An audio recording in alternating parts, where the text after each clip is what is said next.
What is up, everybody? Oh my goodness, people are chatting already.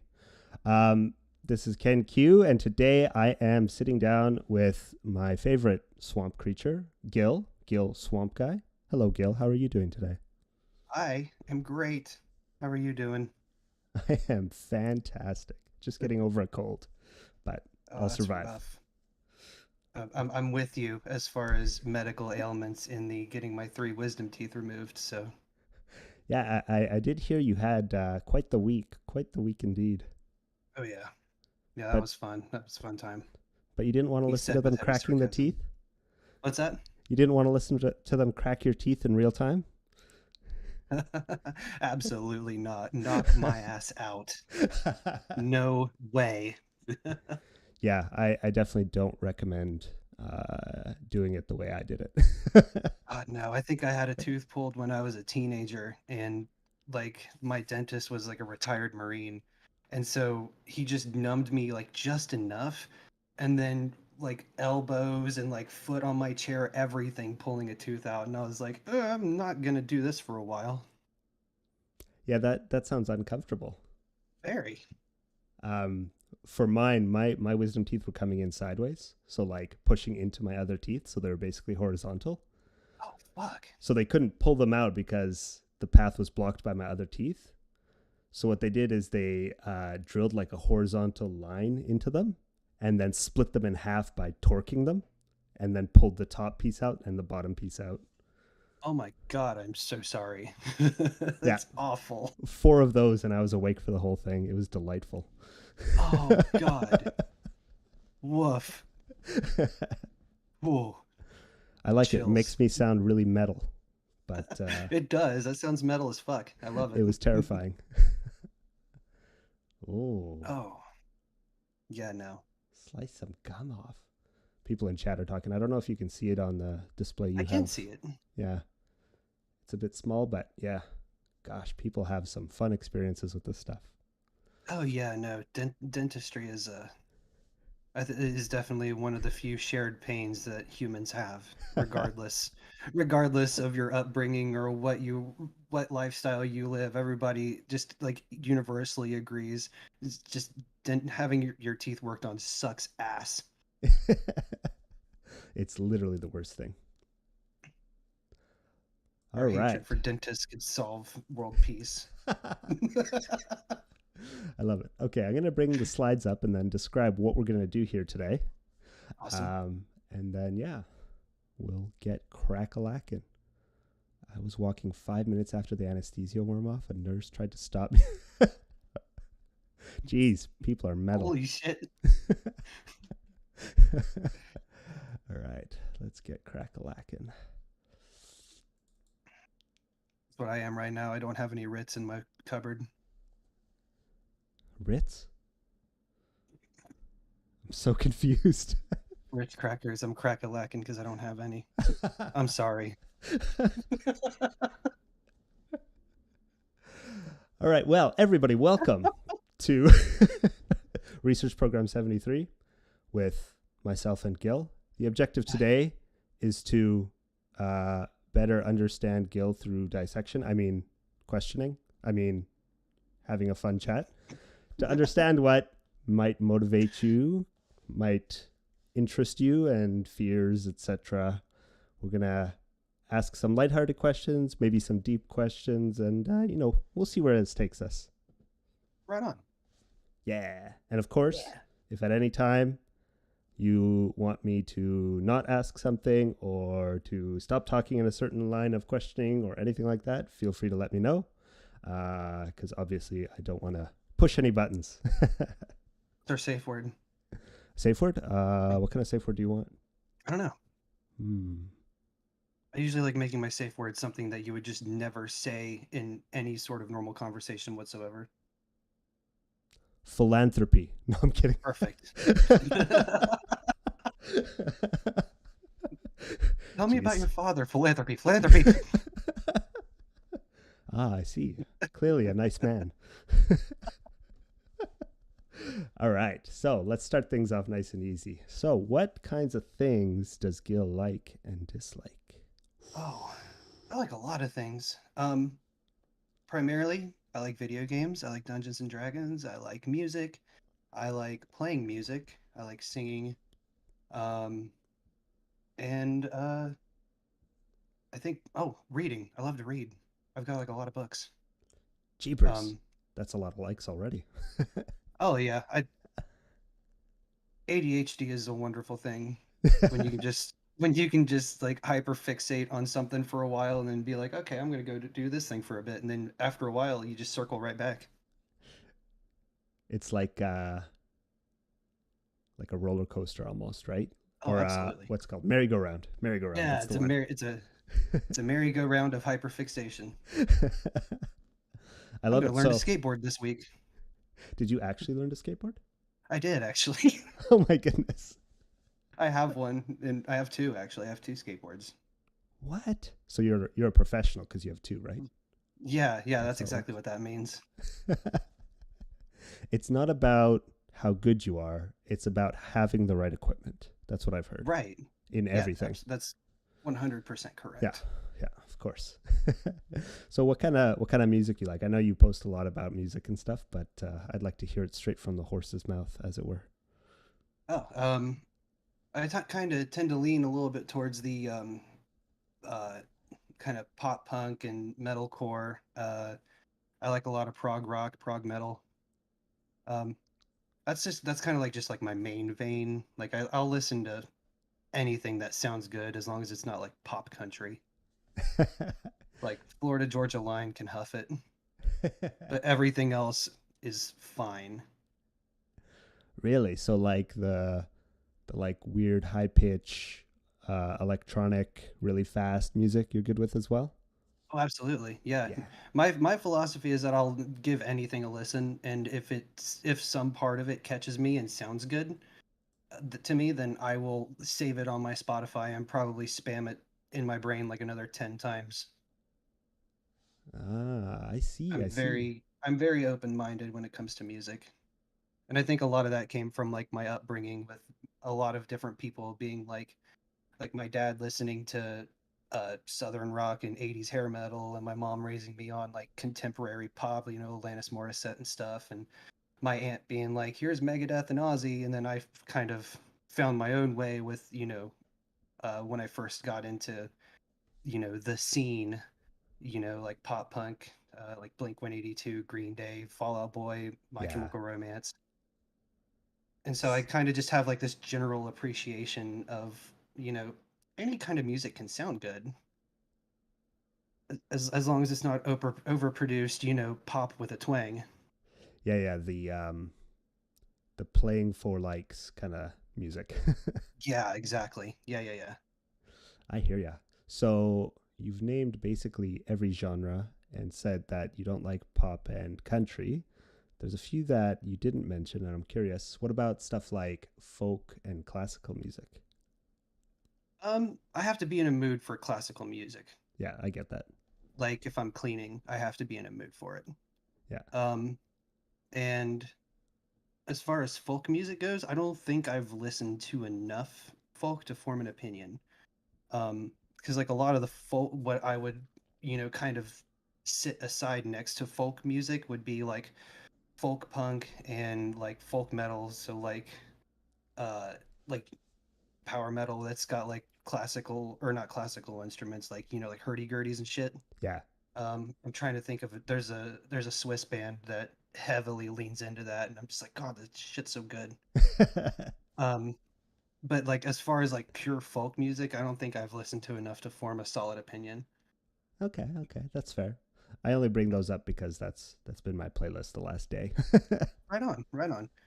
Oh, and just to clarify, I do like pop music and I do like country music. It's when the two mesh, like I like see. Jason Aldean, Florida Georgia Line, like the dudes who sing about being country boys but obviously aren't.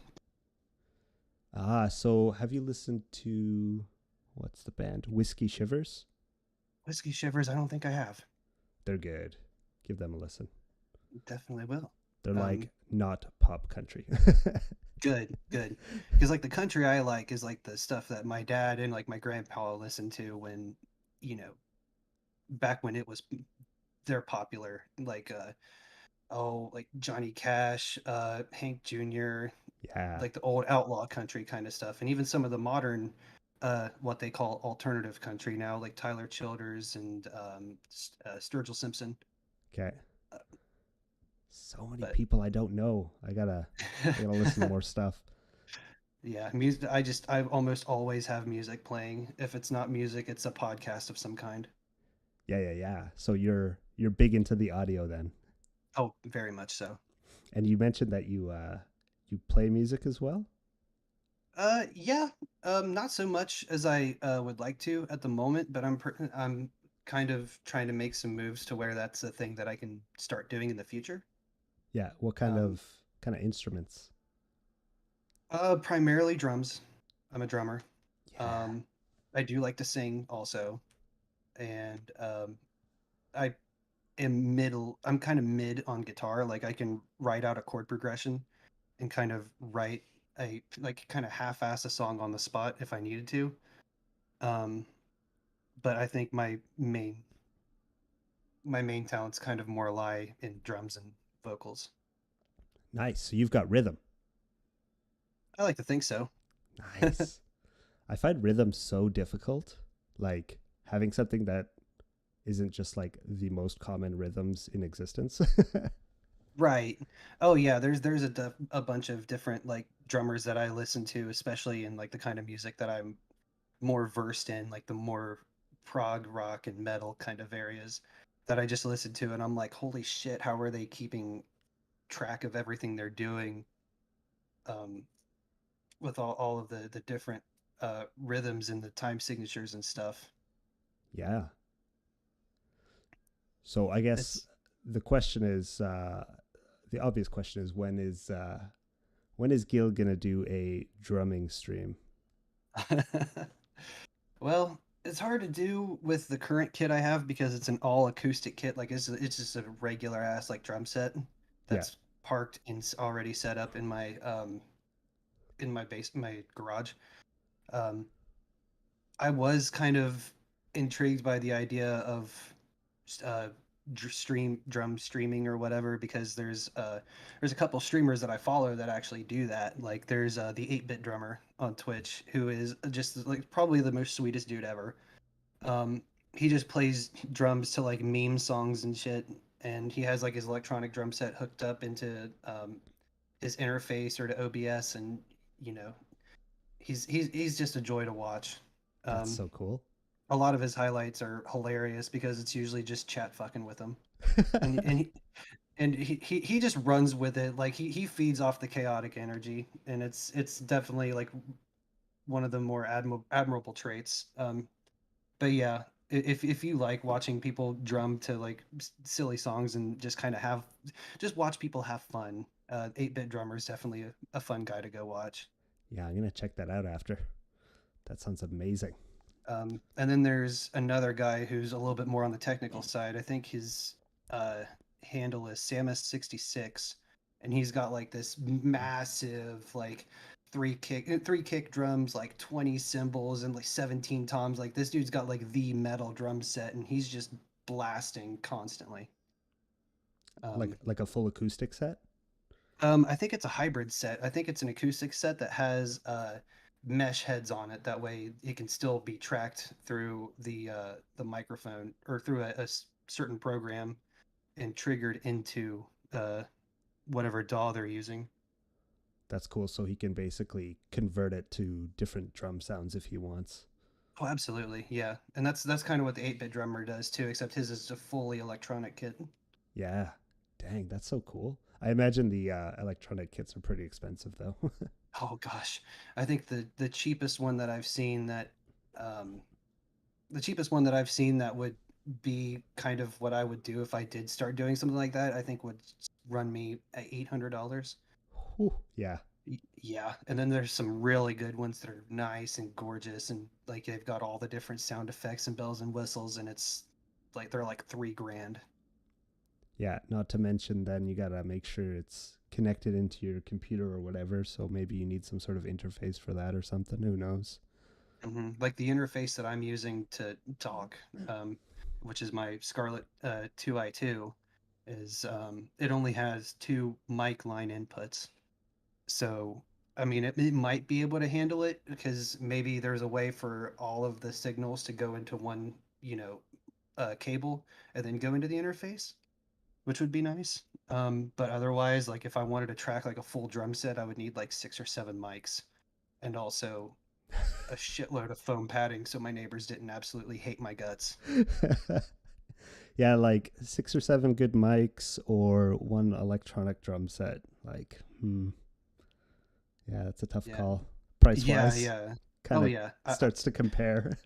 Yeah, I think at that point, like unless I got, you know, unless it gets to the point where I can actually have like a full blown studio, like I ultimately would like, Yeah, I think the electronic drum set would be the first pick because that's why I have the audio equipment I have, the interface, the AKG condenser microphone, is because I, before doing this, I was actually writing and recording my own music.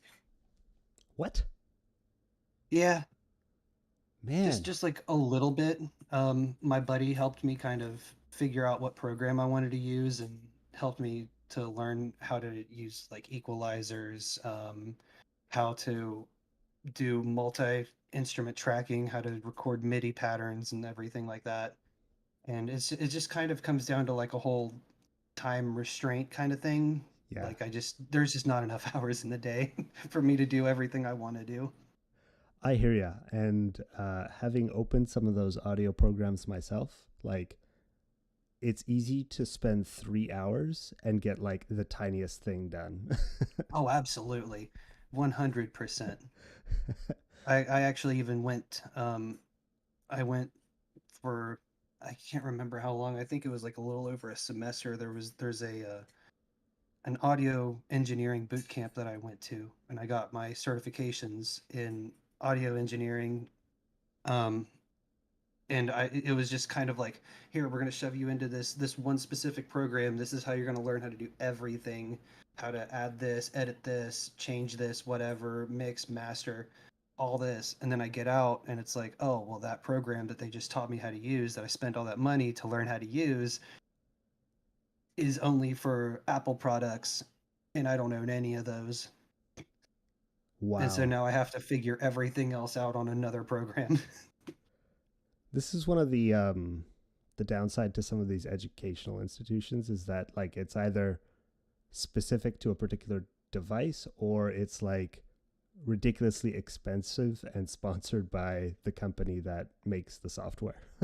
Oh, absolutely. In my case, it was more of this is the industry standard. If you go and you start being an audio engineer for this record label, or if you go and start working for this studio, this is the programs that they're going to use. So this is the programs we're going to teach you in. And then there's me, who's just kind of like a dipshit bedroom songwriter. It's like, okay, well, I have Reaper, and it's free, and now I have to look up like 20 YouTube tutorials on how to do the smallest thing. Yeah, yeah, I hear ya. So yeah, um, but it's fun. It's a fun challenge, and it's something I'd really like to get back into doing full time, or not full time. I want to say I want to do it more frequently, Yeah, more time. more time, not even full time, just more time. It's like you need a certain minimum number of hours to do something like that in a week. And if Uh you don't huh. meet that threshold, then it's like it's just not happening. Yeah, absolutely. Yeah, no way. Yeah, you can't get by doing like 1 hour a week on audio stuff. There's just it's just not possible. Oh yeah, I know. Um, in a previous living situation when I was actually living with my buddy who I was doing music with, um, there would be days where me and him would just sit and spend literally like a full workday. We would spend 8 hours just, gathered around the computer, like, okay, let's record this guitar track. You write the drums because that's your thing, and then we're gonna play around with this and all that. And we'll like we'll crank out an entire song almost in a day. Shy of mixing and mastering it all. We'll have like the basic. Uh, we'll have the original tracks, instrument tracks, pretty much done. Yeah, the skeleton of it. The skeleton, yeah, and it's also one of those things like you can't just set like it's like okay, I'm going to dedicate 3 hours to this today because you'll get to the end of those 3 hours and be like, no wait, there's one more thing I want to do though, and then the next thing you know, it's 4 in the morning, and you're like, what the fuck, I got to go to work in a couple hours. There's a lot of hobbies that are like that, but yeah, Oh, gosh. absolutely, yeah, definitely for So sure. relatable. And you said you like reading as well. What kind of books do you like to read? I am I'm kind of more in the fantasy and science fiction stuff. Um, there's a couple other things. I don't know if I would include this as a genre really, but there's this author, Christopher Moore, who is probably my favorite author, and all of his books kind of deal with some sort of elements of like supernatural or fantasy or sci-fi or something like that, but it's all like super absurdist humor.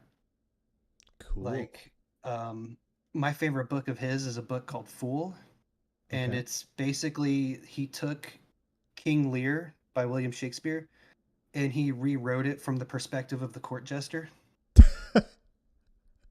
Really? And it is perverted. It is absurd. It is the wildest shit ever.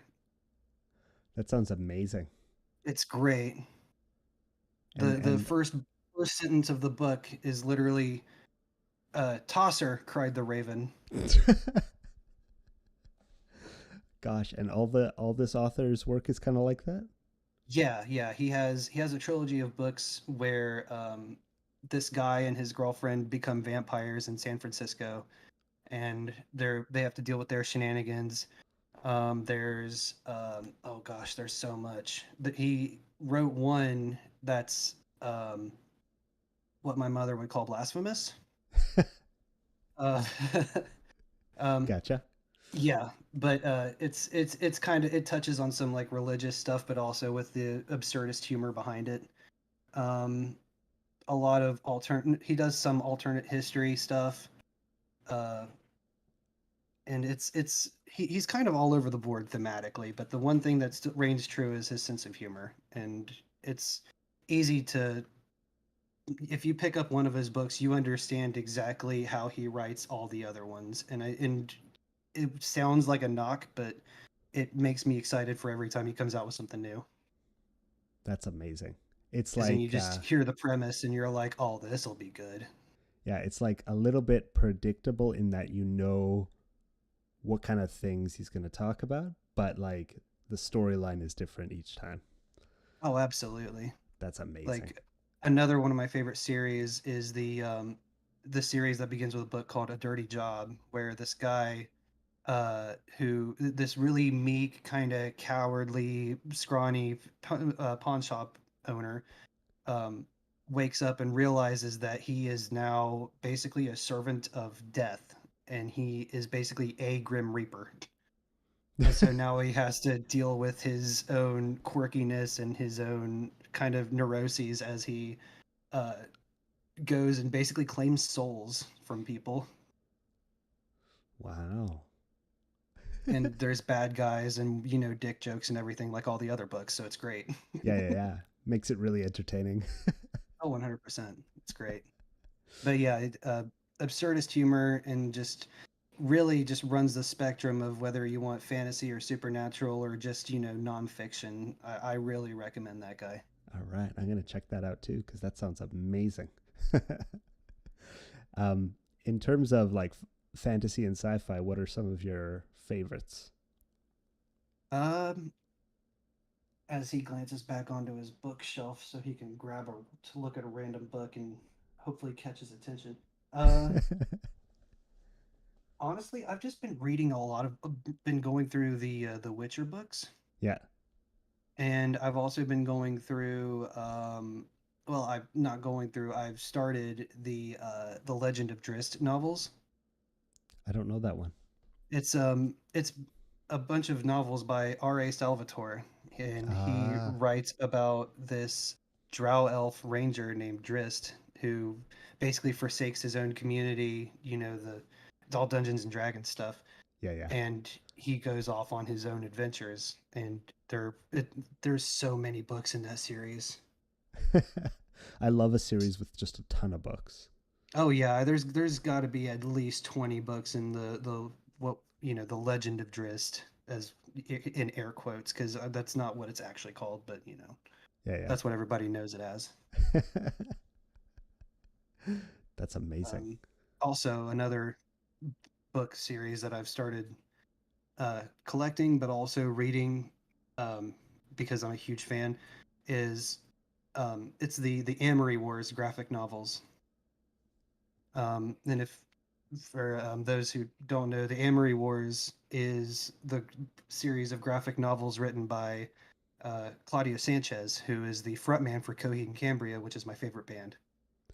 Ah, Um, gotcha. yeah, and all the Coheed and Cambria novels, except for one of them, tell this big overarching kind of like Star Wars level space saga. Really? Oh yeah, oh yeah. The first four albums in particular revolve around this family called the Kilgannons, who the mother and father were like scientifically experimented on and given powers so they could work as like paramilitary.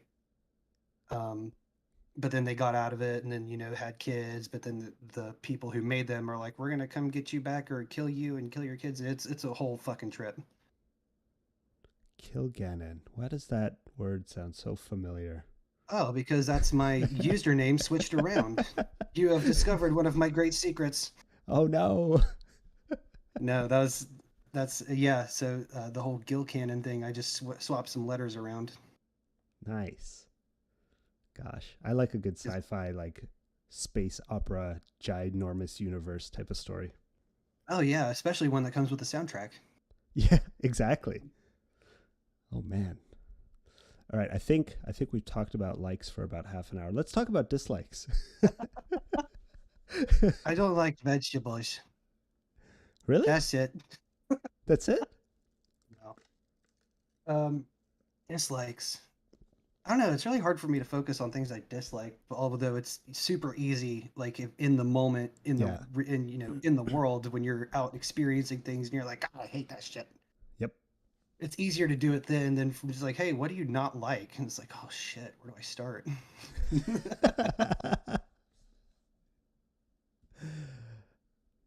Yeah, I mean, if um, you can't think of anything, that's fine. But People who drive around my area, that's a good ooh, start.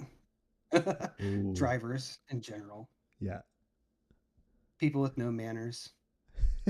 Use your fucking turn signal. I don't know. It's hard for like I said, unless it's happening to me in the instant, it's hard for me to think about things specifically that I don't like. Yeah, that's fair.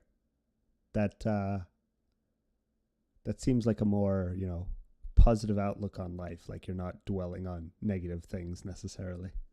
Yeah, yeah, I guess like yeah, that's a good way to look at it.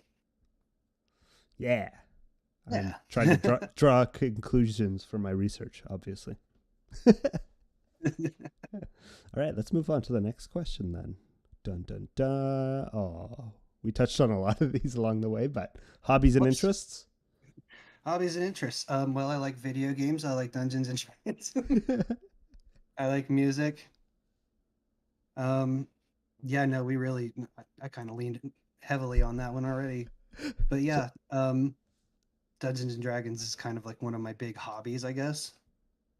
It's one of the ones that's more prevalent that I actually can devote more time to, yeah, and outside of all this. you've mentioned in the past that you were a dungeon master. Oh yeah, still am. I'm currently running an original story for some players.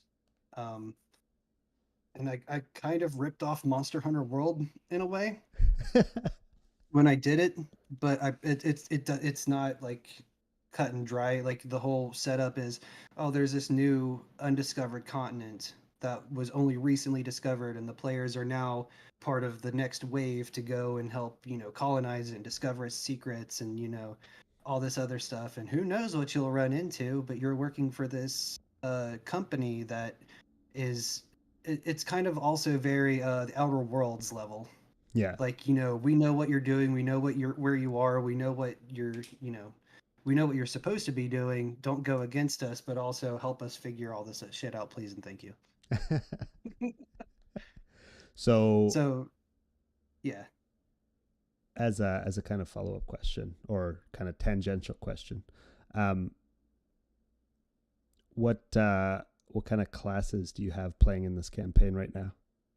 So right now in this campaign we have a Furbolg Tempest cleric Ooh. who is very like touristy, like, oh my gosh, this is a new thing, this is great, look at that, that's weird and cool, yay. um and then we have a changeling warlock who escaped to this island to get away from his former community and former life, and that's not going well for him at all. um we have a human paladin who's tracking down his wife's killer. We have a um, a guy who's a tiefling artificer gunslinger combo. Jeez. Oh yeah, I feel like that player just made this guy on purpose just to fuck with me. Like from Um, knowing the rules perspective or from oh, absolutely. yeah. This dude knows the books backwards and forwards. Gosh. So he's like, okay, I'm gonna do this combo into this, add this to it, and do this, this, and this. And I'm like, why do you have dice? Why am I making you roll anything? Does he at least knows his stuff, right? Oh, absolutely. Yeah. He Yeah. 100% knows his stuff, and that's why he's dangerous. I I have a friend that always makes like the most convoluted characters with like very very niche like uses and skills. But Oh yeah. he also is like very unable to remember any of his skills.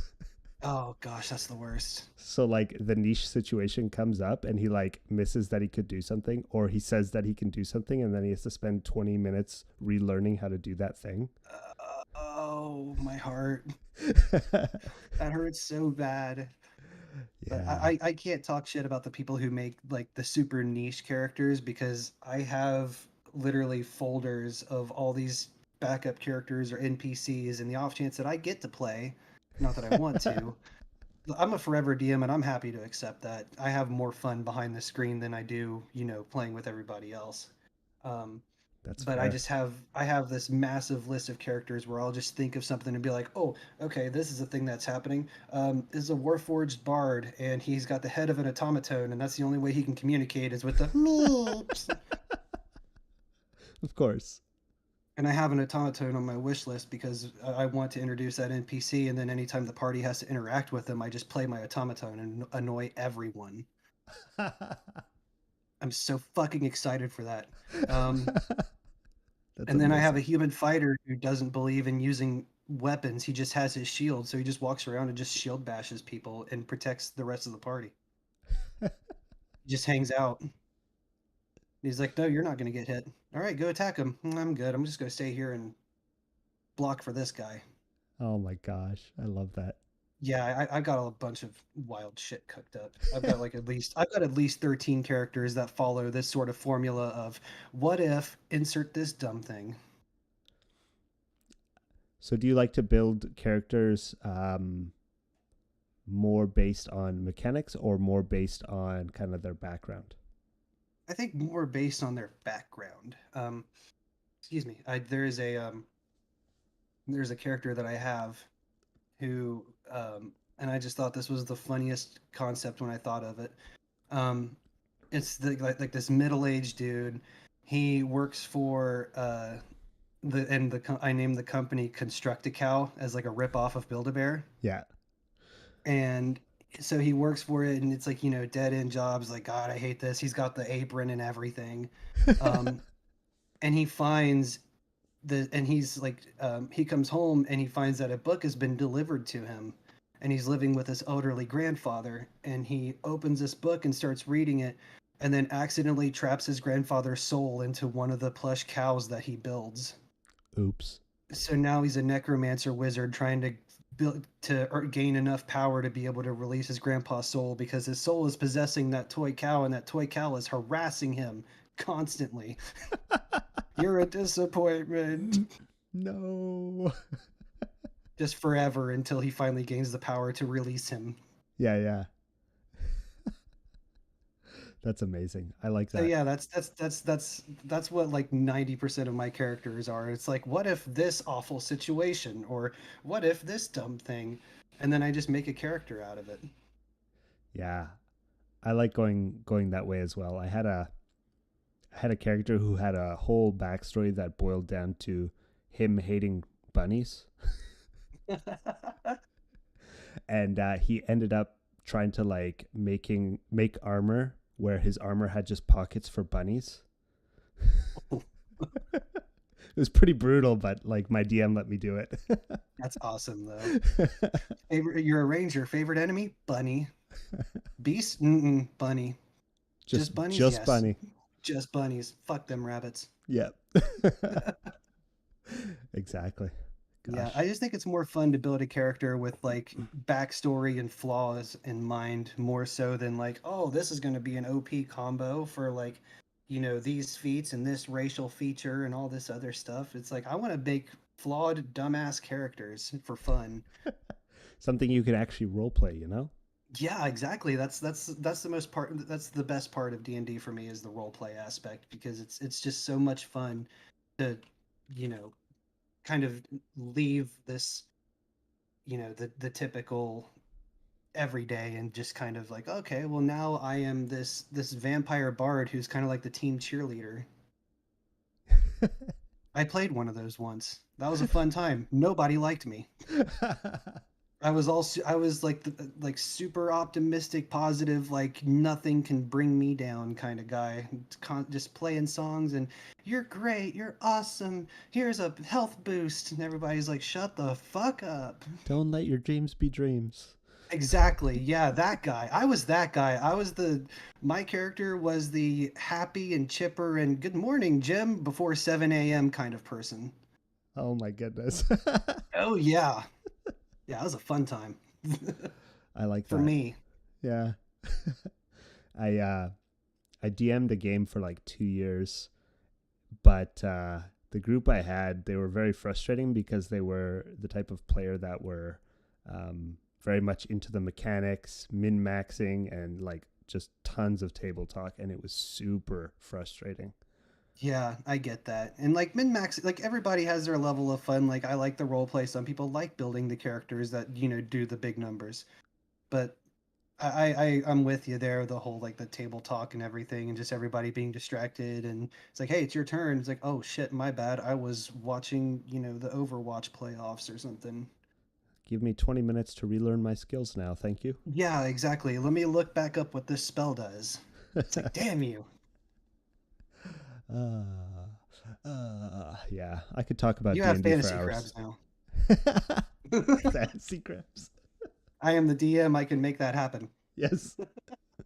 I have ultimate You power. The end. you you don't know your shit, fantasy crabs. Oh gosh. All right, let's move on to the next question because we could talk about D&D forever. Oh, absolutely. What type of content do you currently create for those watching? Um, I torture myself playing video games. I think that's the best way to put it, because I play a lot of video games that are typically outside my comfort level. Um, like, um, hopefully next weekend when everything kind of goes back to normal, um, I'll be continuing streaming Fallout 4, Yeah. which any kind of open world game, especially any kind of open world Bethesda game, just pure stresses me the fuck out as far as me navigating that world. Really? Oh yeah, like my gremlin brain wants to go, grind everything, do all the side quests, do everything possible before you get to the next zone. And it's like, oh shit, wait, you spent 5 hours doing in this one town and now you're burnt out on the game? That sucks. And like that happened with every kind of open world game that I've played, like any Fallout game, any of the Witcher games that I played, I would like that would happen. It's happened with like just open world games in general where they're like, okay, you can travel to that next town to continue the story, or you could stay here and open up a small business and rescue that cat out of a tree. Don't let me have that option. Make me do the story. My ADHD is too fucking strong. Oh, that's Um, funny.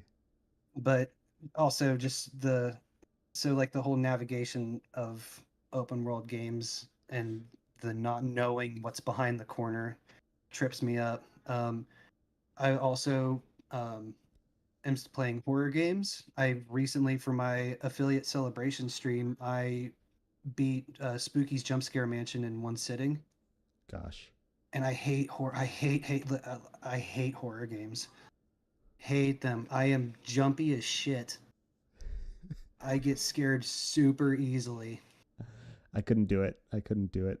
But it was one of those things where, me and my fucking mouth on Twitter, I was like, hey, if I get affiliate status, I'll play Spookies and beat it in one go. And everybody's like, yeah, we're gonna go watch your streams. I'm like, wait, shit. No, I haven't. Oh boy, if it wasn't the consequences of my own actions. Well, well, well. Hmm. Um, and so the next horror game that I get to play, which was also decided during that stream, is Amnesia: The Dark Descent. I haven't played that one, so That I'll probably come that's check it out. oh, that's the one that like for people who like um was around when they were first coming up. Like I think that was the game that gave PewDiePie his big break, you know what I mean? Yeah. Like back when he was still like just like the silly Swedish kid that nobody really knew a whole lot about. Like that was kind of like his blow up moment was playing that game because of just how terrified he got playing it, and so now I'm staring down that same barrel. Oh gosh, Except I'm just like, a shit posting swamp creature on Twitter. So there's a notable difference. um, small difference. Small difference. But so yeah, the main focus of my channel for the most part is just playing games that get me out of my comfort level, whether it's like the open worlds or the horror games or like survival games. Like I want to stream Subnautica at some point, Yeah. which is a double whammy because A, it's a survival game, which I suck at, and B, it's a mostly takes place in the middle of the ocean underwater, which terrifies the shit out of me. Something about being underwater is just makes everything extra terrifying. Exactly. Like if I go to the beach, I am not leaving further than my feet can touch out off the shore. Because like if I start floating in open water and I feel like even the slightest thing touch my foot, I am speeding back. No, Gosh. thank you. So yeah, that's going to be fun to look forward to. Rage games. I've got a couple like precision platformers I've got planned in the future. I'd like to play Celeste, which is a fantastic game. Jump King, I'd like to give a shot. It was recommended to me a couple times. Yeah. Um, I think if there's one game that I actually truly enjoy playing, um, one genre I would say is fighting games. Fighting games are kind of like my bread and butter. What kind of fighting games? I tend to lean more towards Guilty Gear. Yeah. Guilty Gear is kind of like my mainstay. I also do like Mortal Kombat. I also like Under Night. Under Night I've kind of been getting into a little bit more. Um, I used to be really big into Soul Calibur too, but I just kind of dropped off of that. So Uh, like the real hardcore fighting games.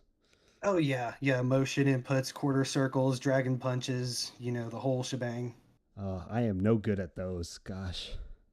I don't know how people do it. It's I was talking to somebody who was like, I'd like to play more fighting games, but it just like every time you pick one up, they just feel so different. And the only advice that I can give is once you get like the generic like motion inputs down, like the quarter circle forward or the carrot wizard with the fighters mega mix, of course. Yes, he streamed that for me a couple times, and it's like this old. I think it was like Virtua Fighter 2 and another game. Is like really old school, 3D kind of.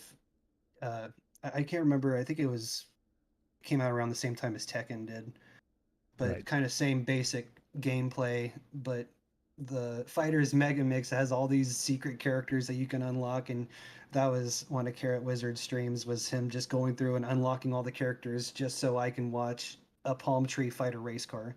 That's Um, absurd.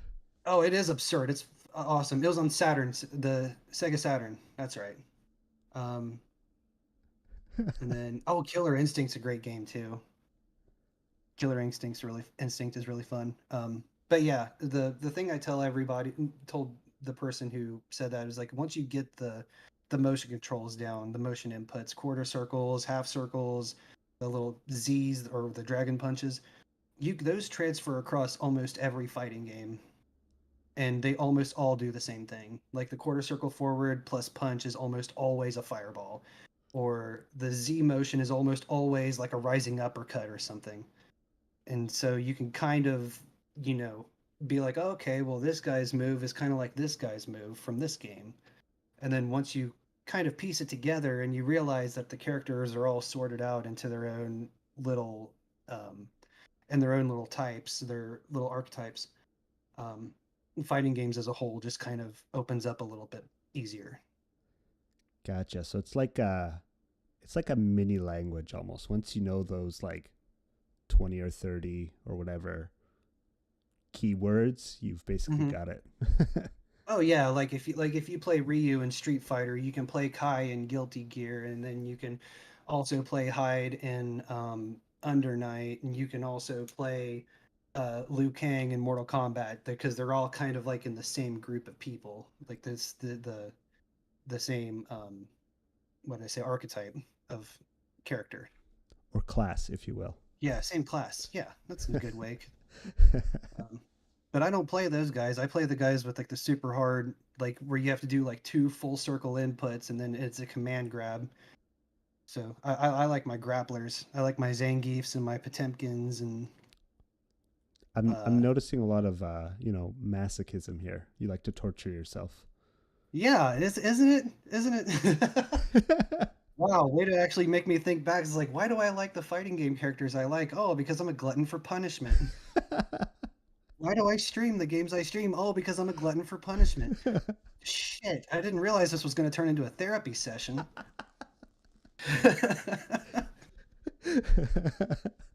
Well, Excuse me. whatever it Uh, turns into, it turns into. right, Not the right, end of the yeah, world. yeah. No, that's totally fine. But yeah, I would like to stream more fighting games in the future. But I think right now I've kind of got my plate full with, the fun stuff. Yeah, yeah, yeah. um, what about, so you mentioned torture. What about like puzzle games? Puzzle games. I think the only puzzle game that I play on a very frequent basis, and like this is like most bare bones puzzle game ever, is Tetris. Gotcha, gotcha, gotcha. Love me some Tetris. But I don't think I've really played a lot of other puzzle games per se. Ah, It's the ones that invoke emotion, and that emotion can be either me screaming out of fear or anger. yeah, rather than just like raw frustration. Right, and just like why can't I figure this out? Yeah, that makes sense. And the emotional reaction definitely makes for great content. I think so. That's Yeah. that's kind of like the whole reason I was kind of intrigued to start streaming is because my friends would literally get have come over with games that they own and be like, "Hey, play this," and we're just gonna hang out and play this. And I'm like, "Why don't you just play it then?" And he's like, "Cause I want to watch you play it." I'm like, "Oh, okay." Like, and this is I think this might have been this next story is probably my villain origin story, but when Dark Souls 3 first came out, spoiler alert, I have not played a Dark Souls game before or since. Okay. Um, So it comes out. He comes over with his Xbox. He's like, "Hey, I just got this game. Do you want to play it?" And I'm like, "Yeah, sure." And I pick up the controller that I know he doesn't use, and he's like, "No, no, use this one." And I'm like, "But that's yours." And he's like, "Yeah, it's a one-player game." I'm like, "Okay, what's this about?" He's like, "Don't worry." He turns it on, and it's Dark Souls. And I'm like, "I've heard bad things about this." And he's like, "No, it's a good game." And then what proceeded was 45 minutes of me just swearing and crying in frustration and anger and fear. And he's like, "This is fantastic. You should do this online for strangers." So Dark Souls stream when? Oh, I don't know if I hate myself that much yet. Okay, we'll give it I've, some time. yeah, we'll give it some time. A lot of people have, or not a lot of people, a couple, but a lot of people. Well, yeah, I guess a lot of people have played or playing Elden Ring, which is like the new one. And I have really bad FOMO. Like I don't want to like miss out because like what if this is a really good game? But I know the people who made that game made all the other games that are, torturous and difficult. And it's like I know I'm gonna have a bad time if I drop $60 on this game and try to stream it. I know I am, but I feel like I want to though. So I now want it's to, but I become less don't. of a my friends bullying me into playing these games and more of a just me wanting this sort of reaction now. That's amazing. So in the end, I guess they won. You can't let them win, man. Oh, You but can't it's let them it's win. it's too late though. It's far too late for that. All right. So the next question is, what type of content do you want to create in the near future? um, kind of touching back just on games only. I'd like to get more into fighting games. Yeah, Um, I think that'd be a fun time. I'd like to organize like VTuber fighting tournaments. I think that'd be pretty cool. I Where would. like I just would participate, but be bad at it. and like for just for funsies, I would pick like the dumb fighting games. Like there's this one called Dive Kick. Okay. It's $5 on Steam. There's only two buttons: the button that you jump with and the button that you dive kick people with. There's you don't move. There's no movement buttons. You hit the dive button after you jump to move forward. That sounds like And my kind of game. and it only takes one hit to the other person to win the round, and it's best of five. So That like is just it's entertaining. literally just two buttons, no motion inputs, no directional inputs at all. It's just jump, kick. Okay, go get him.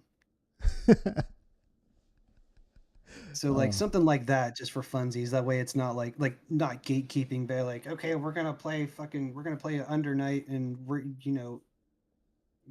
Z inputs and everything. It's like no, let's have fun with it. Let's do something memey and dumb and just have fun with it. I can Um, imagine the screams that would occur in that game when you're like getting close to someone. They're like, "No, don't oh kick yeah, me!" yeah. Then just like right at the last second, they like tap the shin of your character and you lose. It's like this is bullshit. Oh, they Um, get 1 pixel into your hitbox and it's over. exactly, exactly, and that's what it all comes down to in that game specifically. It's just like it's footsies. You just got to time it perfectly, and it creates the most. I've went to like in IRL locals where that game was being played, and I've seen people rage worse at dive kick than I've seen them rage at any other fighting game while that tournament was going on. I It's feel like just this like needs that to was some happen. cheap bullshit. Oh gosh. I'll definitely organize it. That's definitely something I want to do.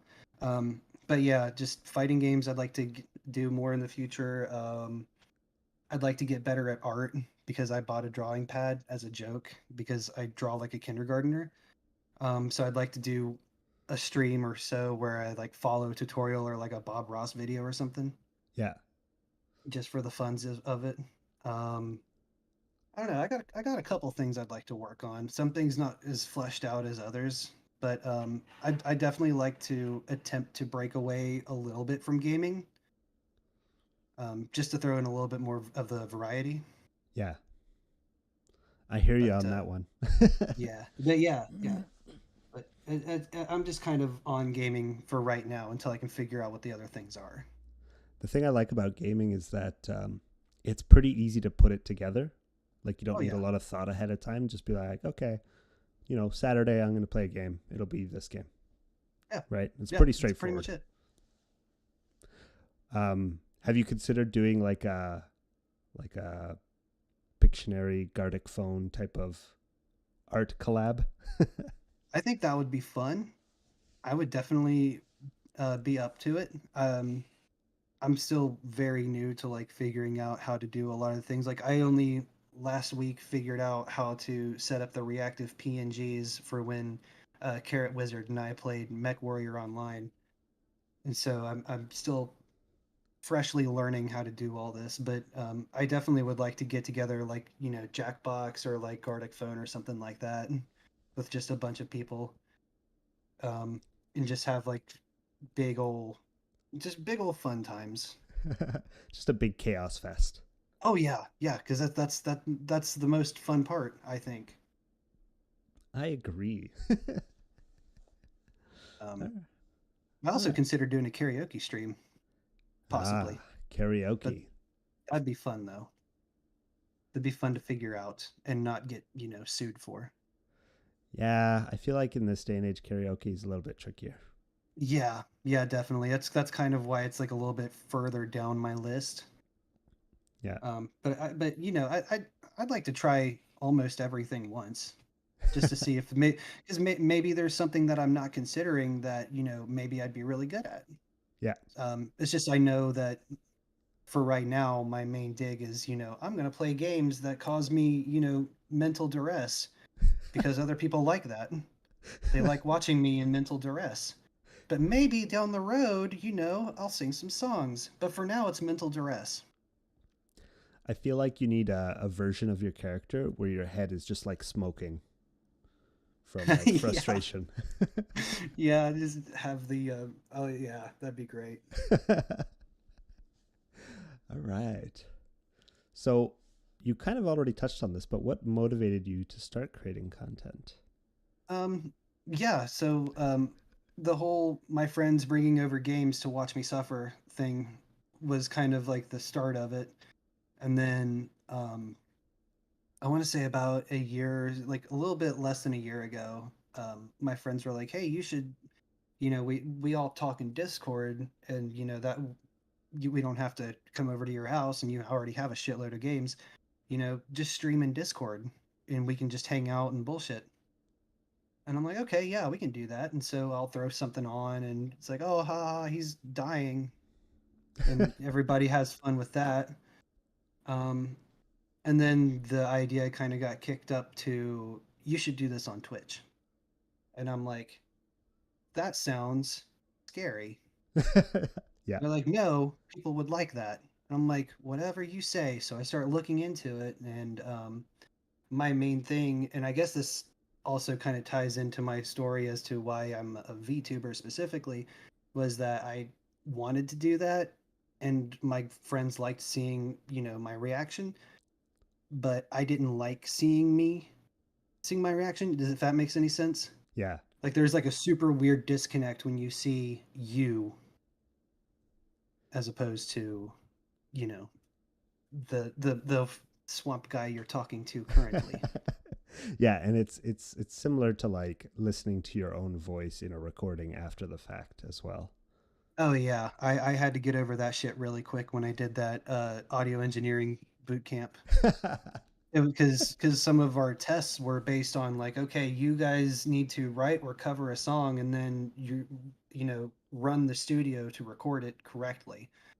And so I was like, okay, well, I guess I have to start getting over how I sound. Um, so that was kind of like a lesser obstacle for me to get over. It's more of like the weird, like uncanny valley disconnect of like seeing you also talking, but not at the same time as you are currently doing it. And it just wigged me out so hard. Um, Yeah. but then, like I actually follow some of the bigger VTubers like like my favorite VTuber as far as like the big ones, I guess you could say, is Zentrea.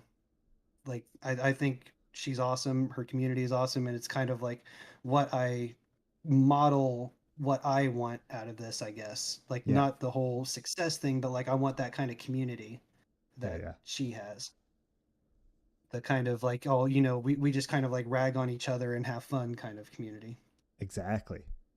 And I think that's the best kind to have because you know you kind of it's the whole parasocial, like, you know, oh, is this guy's up here and we're down there. It's like I don't like that. I like the whole like, hey, we're all buddies and we're just hanging out and you're watching me scream while I play this game and we're having a good time. They're Very watching you be casual tortured, kind of but deal. Huh? they're watching you be tortured, but they also support you in the torture. Yeah, absolutely. And isn't that the kind of friends you want to have around? Yes.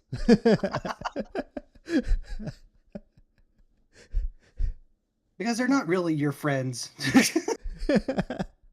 If they want just pure success, they're like, no, we need some entertainment out of it. Hey, we need you to suffer and We do need you it to suffer for just a our little bit, entertaining.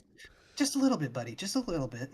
You're only Just gonna enough have to make us nightmares for a giggle. couple nights after you play Spookies. It's fine. Don't worry about it.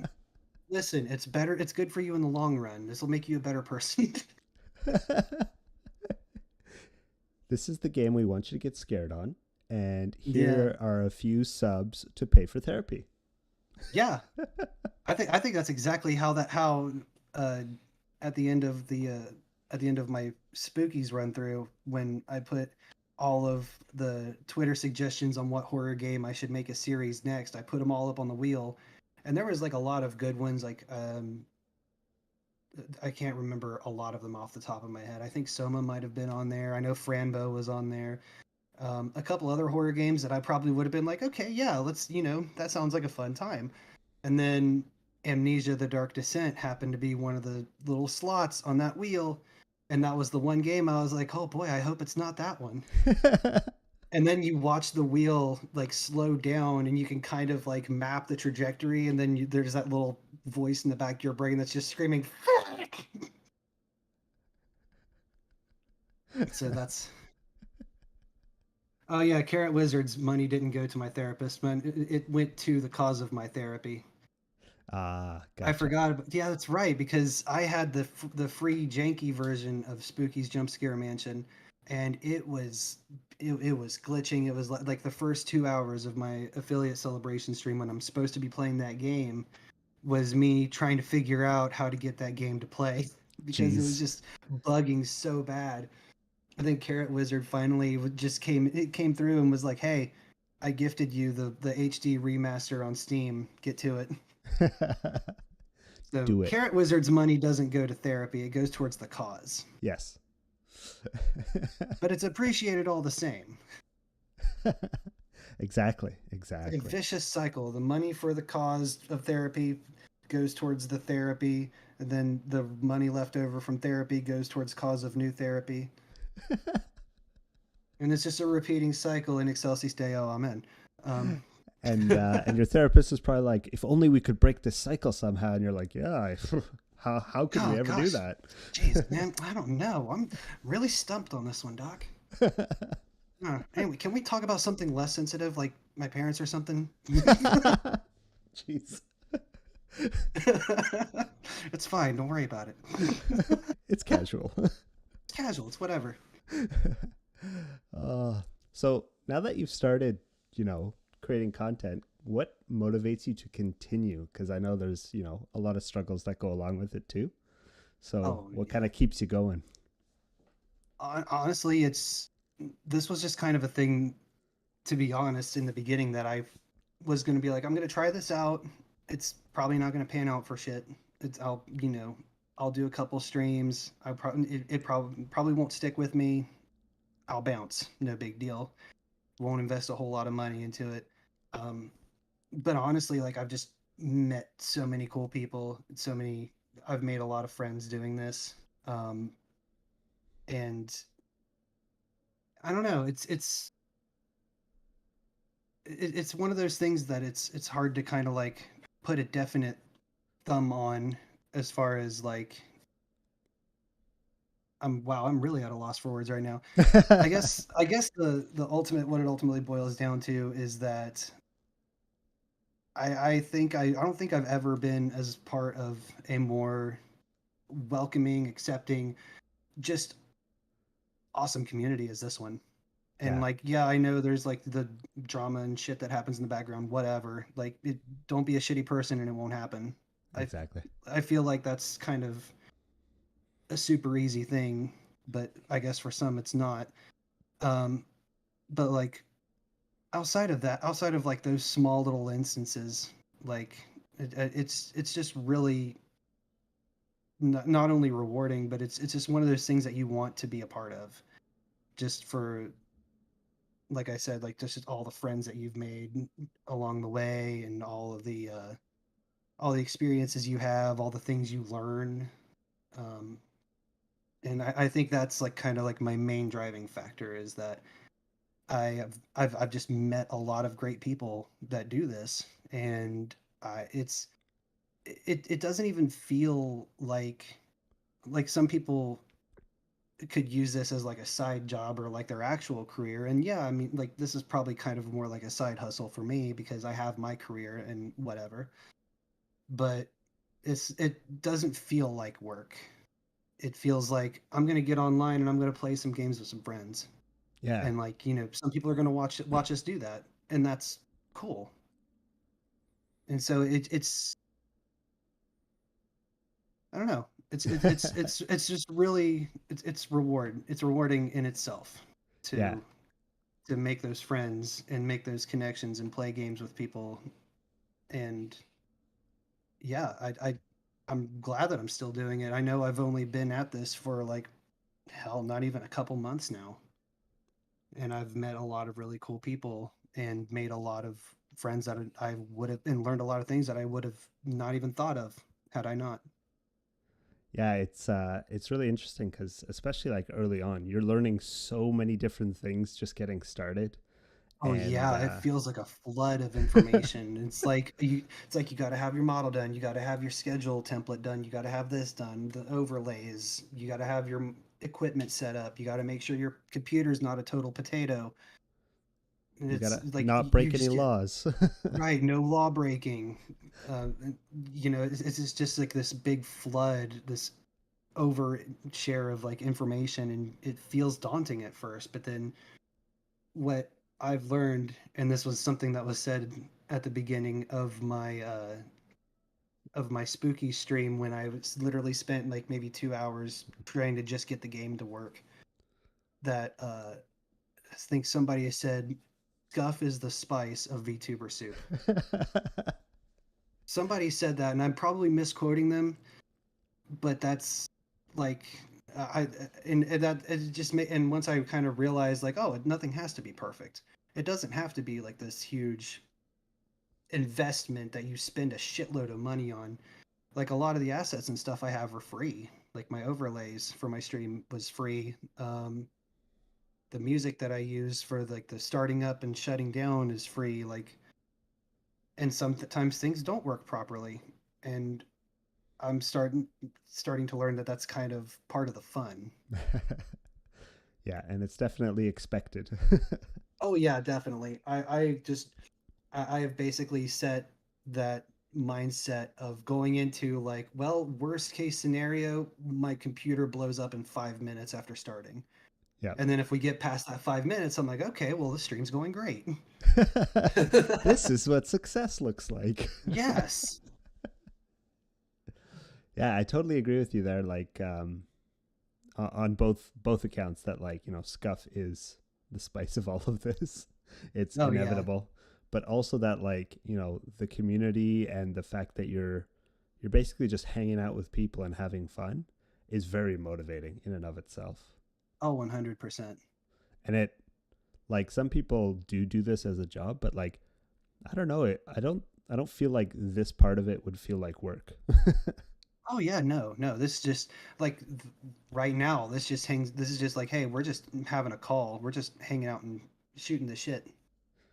Yeah, exactly. Like, sure, some of the prep stuff feels like work, but even then, it's like,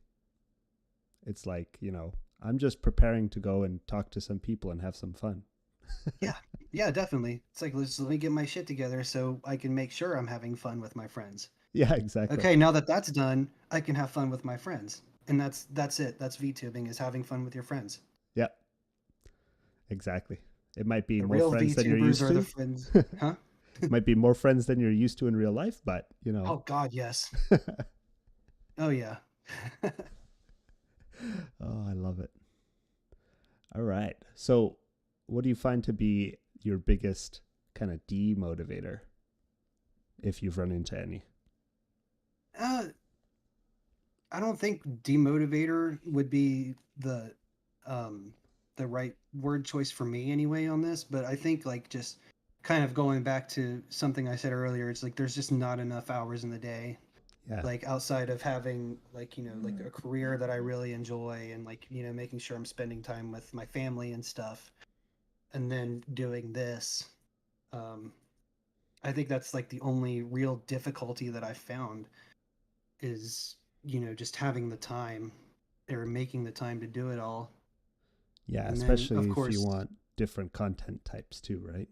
oh for sure, or like if you have friends that you want to play games with, but like one of my friends lives like 2 hours behind me and the other one lives like 6 hours ahead of me, and so now we got to figure out that schedule, but I can't do that because I'm going to dinner with my parents, or all this other stuff. So Or I can't it's stream too late because small people wake up in the morning. right, yeah. Small people, that's another fun one. But yeah, no, it's I think just time management is kind of like the biggest obstacle that I have doing this. Otherwise, just I mean, like, because the equipment, I have I have good equipment. I have good enough equipment to do what I need to do, and that's fine. I'm not trying to build like this $5,000 battle station. I have one monitor. I When I stream, I literally use the Twitch app, the stream manager to look at chat, like Yeah. right below me as I'm playing my games. And so it's not so much about that, or like the fact like, oh, I don't have enough money to buy the new game that's coming out, because like I just play all the old dumb games because those are typically tend to be more fun anyway, at Yeah, least for yeah, me. yeah. Um, so yeah, I think just time management's the biggest stumbling block. Yeah, I concur with that. There's so many things that like I want to try, but like Hmm. dedicating the time to trying them in order to then stream them is just difficult. Oh, absolutely. Like I want to play with synthesizers, but Ooh, that's a whole like learning curve in and of itself. that'd be fun. Oh yeah, I like listening to them on YouTube. Different people like tweaking different sounds. It's a lot of fun. That's like a special kind of ASMR. When you hear that sine wave, just kind of you feel that little part in your brain itch. You're like, yes, that's my ASMR. I hear ya. Yeah. I could make some inappropriate jokes, but I won't. So moving on. What's your biggest fear in being a content creator? Oh, I don't know. I mean, I guess the biggest fear, the fear that most content creators have, is just like not being entertaining. Hmm. It's kind of like the whole, like if a stand-up comedian goes up and starts doing his bit, but then just bombs everything. I feel like it's kind of like a similar, uh, what's the word I'm looking for? I feel like it's like a similar phenomenon. If I open up my game and I'm playing it, or and like, the game's boring, or I'm boring, or the combination of the two is like, losing interest or whatever, which is kind of like a self-centered fear, but at the same time, uh, I think that's, like I said, most content creators' fears is that you know they're what they're doing isn't like entertaining or whatever. Yeah. I guess is the best way to put that. I don't know if I'd call that a self-centered fear so much because you're worried about, you know, your audience, getting value out of what you're doing, right? So, Yeah, okay. I can see that. because I was about to say the way I see it, and after I describe this, you'll see that that's a little bit more self-centered than your viewpoint. But for me, like, if what I'm doing is not entertaining, the nice thing about doing this online is people can just leave. And then they You don't know have to what? see That's me good. not being entertaining. Right. And then it's just me playing a game I like. Yeah. which Yeah, which you is know what? pretty That's self-centered. no, I feel like that's kind of a more not positive outlook, but like I feel like it's kind of like the more glass half De-stressed. full. Yeah. Yeah. It's like, oh well, if I'm not entertaining and nobody's watching me, at least I'm still playing a game I want to play. Yeah, it's not like you're in like a theater doing stand-up comedy and everyone suddenly gets up to leave and you're watching Oh them like leave. God, I feel like that's so much worse if you're just up there and you're just sucking shit and you just see people getting up out of their seats and doing that long, slow walk to go to back to the exits. I feel like I would much rather be sitting here and just be like, okay, my number went down one. Yeah, it's not as terrifying. Right. But yeah, I can totally understand the that kind of like letting people down type of fear, you know? Oh, definitely. Yeah. It's definitely the whole, oh, well, I wasted my time with this asshole.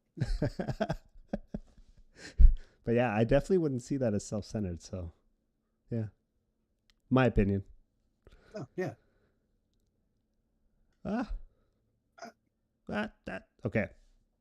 This question is complicated. Oh I boy. have caveats and everything.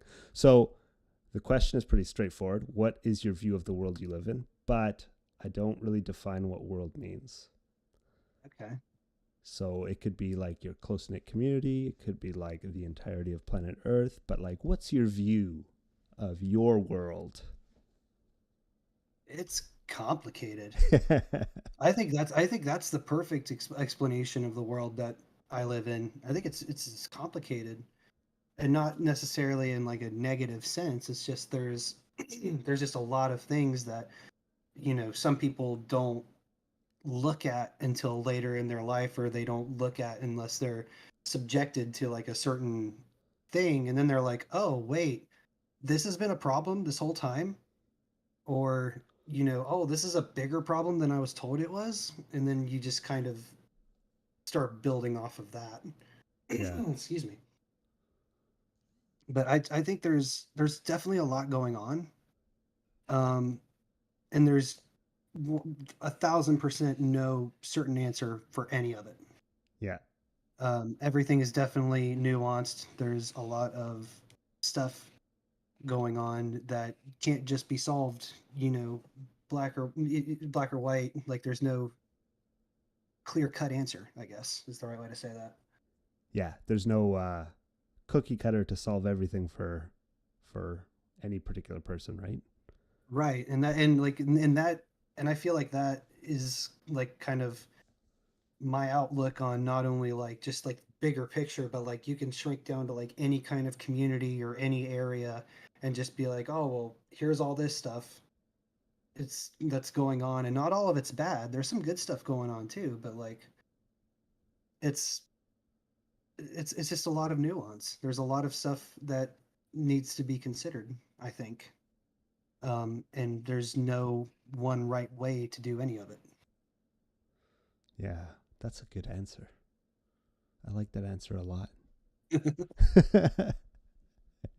It's an interesting question because for the most part it's telling what definition of world people use when they answer the question.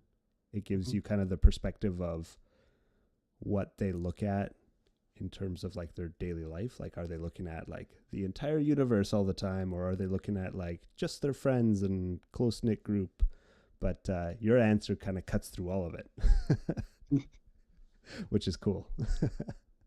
Well, and kind of like I said, like it's really it's just kind of like the outlook that I have on like just a lot of like I said, it's not just like the entire world is complicated. It's, oh, there's this stuff going on in this community, and there's parts of it that's complicated. There's parts of it in the area that I live. There's some complicated stuff, and it's kind of one of those things that you can kind of zoom in or out as big as you want. It's Yeah. there's always nothing's perfectly cut, clear, dry, Yeah. and that doesn't mean it's bad. It just means that there's a lot to pay attention to now. Excuse me.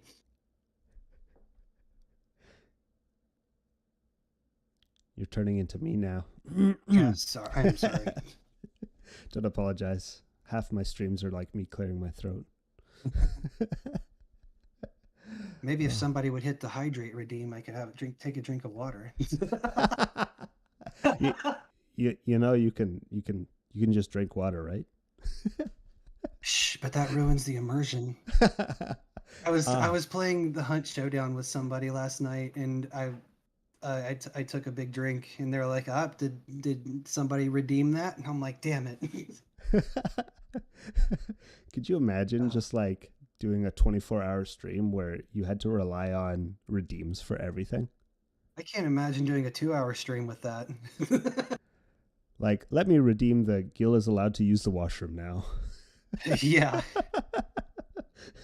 that's a that's probably something that's probably a redeem on some other streaming sites, I'm sure. Just not ours. There's some people who definitely have that as redeemable. Yeah. I'm not going to touch that one. Sites I'm not allowed to visit. And moving on. Do you enjoy meeting other people and collaborating with them? 100%. I think that's the best part of this community. Yeah. Yeah. Oh, yeah, I know. Yeah. But yeah, this 100%. I love meeting new people, and I love collaborating with people. It's just it's just kind of boils down to the more the merrier, right? Like, if you have a game, like a multiplayer game that you want to play, and like, a bunch of your friends also have it, why not get together and play it? That just makes it more fun, in my opinion. Like, so far the only outside of right now, the other collab that I did was with Carrot Wizard playing Mech Warrior, and I had never touched that game before in my life. And when I looked at the screenshots of how to set the mech's loadout and everything, it's like, oh god, this is so complicated. Why do I have to focus on this? And there's all these meters and shit. But then you get into it and you play it and you're having fun, and then it's like, oh, I actually like this game, and also I'm actually learning how to not suck shit at it. And so that's a rewarding feeling too. Yeah, and having a little guide to help you out, like a person to help you out, is great. Oh yeah. So I 100% love the whole collaboration aspect of this community and of just playing games with friends. And Yeah. that's the kind of like the big reward for me in doing all this. Yeah. If only time zones would cooperate sometimes, that would be great. Right. It's like, oh no, my friend lives on the other side of the planet. Tell me about it. So in terms of collabs, are you an initiator, or do you prefer being initiated upon? I am kind of both. I flip-flop a lot because like like if if I've been talking to somebody for a while, like just like on Twitter or something, and I notice that they play a game that I also play, I'll be like, "Hey, we should play together sometime." And then, cool. But like if it's somebody that I'm not used to talking, like even like talking to in Twitter threads or whatever, and I notice that it's like, oh, this person likes playing this game, and it's like, oh, okay, cool. Yeah. Have fun playing that. I'll be over here playing it too, like if you want, but it's just Just awkwardly standing across the room yeah, from each other. right, yeah. It's that meme where like somebody's talking about your interest, and like you see the guy just kind of like standing behind the door, just kind of like looking in. It's like I want to be over here too. But I don't know you guys, but I want to be there. 100%. And that's such a obstacle that I've had to overcome while doing this, because and this is going to come as a surprise, but I am not very good at just coming up and talking to people. It is very hard for me to jump in and be like, "Oh, hey, I'm here. Hi." I don't know. You're doing fine right now. Yeah, I know. It's weird, isn't it? um, but that also just might be me outside of this too. But I think I've taken a couple initiations to jump in and be like, hey, we should play this game together. And I've also been, approached like, hey, we're gonna go do this on this day. Do you want to join us? And I like, hell yeah. Like I'll try to work it out because time management again being like a huge constrictor in all of this, but Yeah, yeah, uh, yeah. but I like to think I'm a little bit of both. It just depends on how well I know you, I guess. That's fair. I get that answer actually quite a lot to this question. Seems pretty common. It's interesting because a lot of people say that they're like shy or introverted when they first meet people, but in like the VTuber community, that seems to like dissipate a little for most people. Oh, absolutely. And I think it's these avatars that we get to hide behind in a way. So like if you're normally shy or introverted, but then you get on Twitter or on Twitch and you're a dumbass shit posting swamp creature, it's really easy for that disconnect to happen. And then I can just be like, oh hey, blah blah blah blah blah. Hi everybody, how you doing? And then in real life, it's, outside of all this, it's like, okay, I'm just going to try to go about my day and interact with no one because my brain cannot handle it. Yeah, it just seems a lot riskier, 100%. Like if I say something to that person and they don't like what I say, they're just going to shank me and that's it. Yeah. You can't shank people over the internet. Well, you can Well, shank the reputation for sure. for sure. For sure. Yeah. But yeah, you won't be dead, that's for sure. Yeah. Yeah. And I think that's the big takeaway. As irrational as that line of thought is. Oh yeah, it's super irrational. Yeah. I totally get it. I'm right there with you. So, what advice would you give other content creators? Ooh. Oh. Do. Big Brother Gil. Oh gosh. Or Big Daddy Gil, whichever the viewers prefer. Oh, there's some that could swing either way. Probably. I, I think the advice that I would give, and it's like I said, the thing that I learned most recently is that scuff is the spice.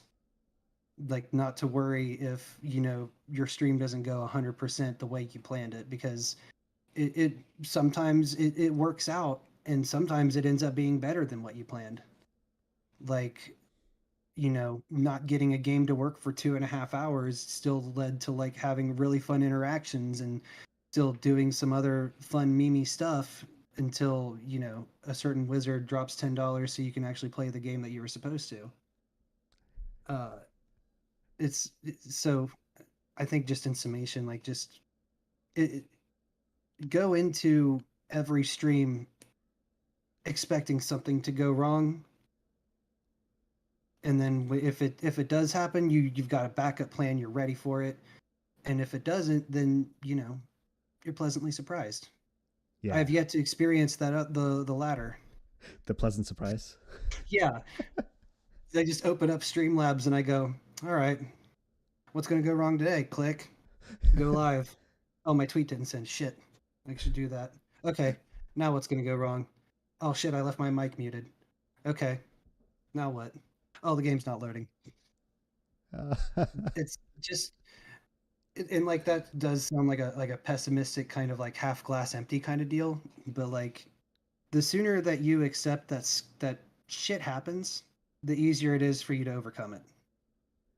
Yeah, like you don't Yeah. need to panic too much about the things that happen because people understand that things are going to happen Oh yeah, and just, work to solve it and move on. totally, totally. Unless, of course, panicking about the things that happen is kind of your content vibe. Oh yeah, yeah. That's a lot of my content vibe. It's like this isn't Ah, working. Fuck. it's all Oh, it's working chaos. now. Great. And that's when all the viewers left. Yep. It's like, oh no, we were only sticking around for the dumpster fire. Now everything's going smooth. Bye.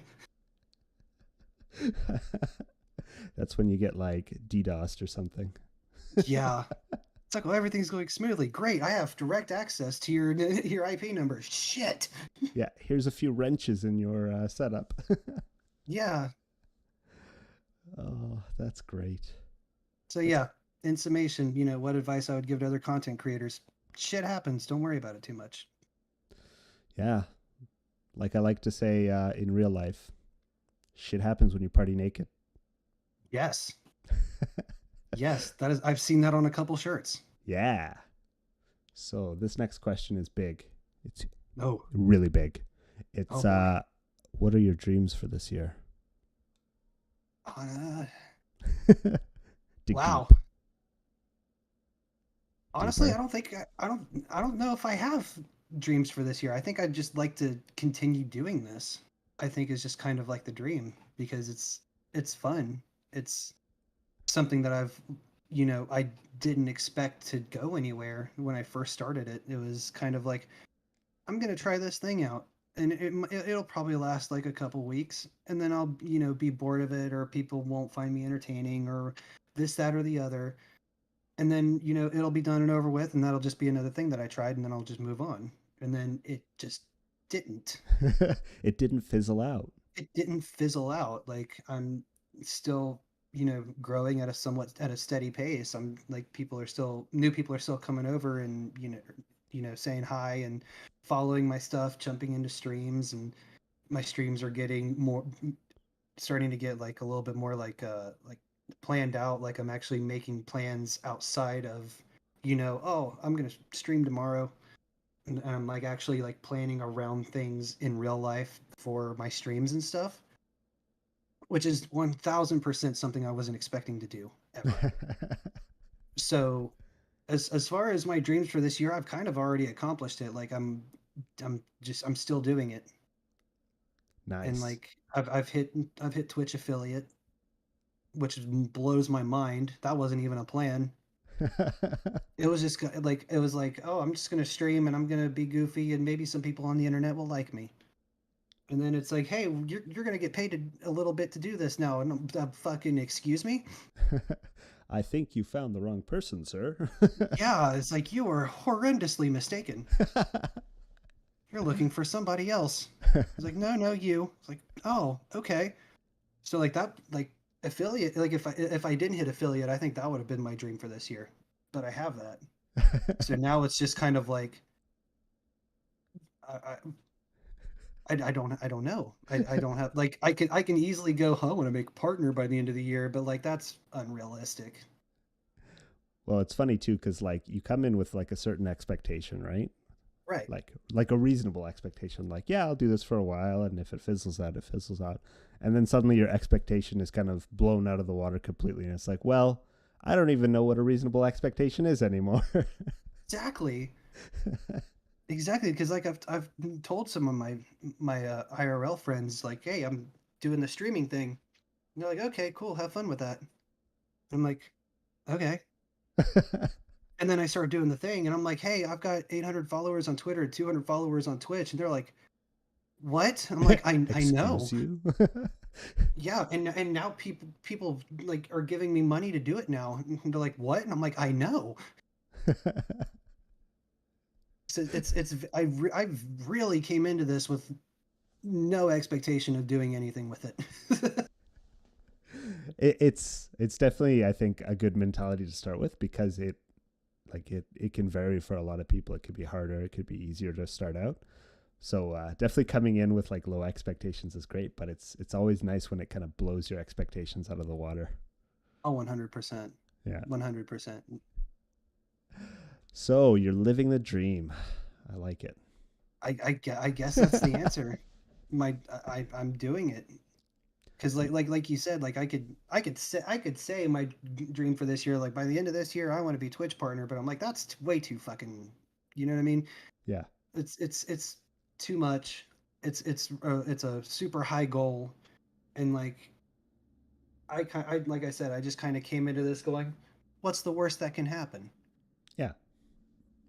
And then everything the opposite of the worst that could happen has happened. I And don't know so what I'm the just, huh? I don't know what the numbers are to get Twitch partner, but like if you're not careful and you set that as your dream, your viewers might make it happen. Yeah. I mean, I don't know. It'd be nice. It'd be a cool thought to have. Um, but I'm not really in it for the whole like, I'm gonna get big and famous and I'm gonna do this as my job. Yeah. Which like, if you are, that's cool. That's, because if that's something you really want to work forward to, and if you have the means and the drive to do it, then you're gonna do it. That like there's no way around it. But it's for me like this was just kind of like let's see what happens. Maybe this will be like a fun little hobby, and maybe I'll have like the same two people come to my streams and watch me suck at everything, Yeah, and make a then few we'll besties. yeah, and we'll have a good time, and then that'll just kind of be the extent of it, and then it just kind of grew into this thing. It's like, oh my god, there's more people hanging out now, and there's more people that are like interacting with me on like Twitter, and people are inviting me to play games on their streams now, and it's like, what the fuck is going on? It's a great experience. It is a great experience. It's also a very weird experience, but a great experience nonetheless. Oh, I love it. I love it a lot. All right. Do I have any more questions? I don't have any more questions. We have reached the end. Yes. Is this the So, part where you dissect me? um, maybe. Okay, cool. Because I was really excited for that.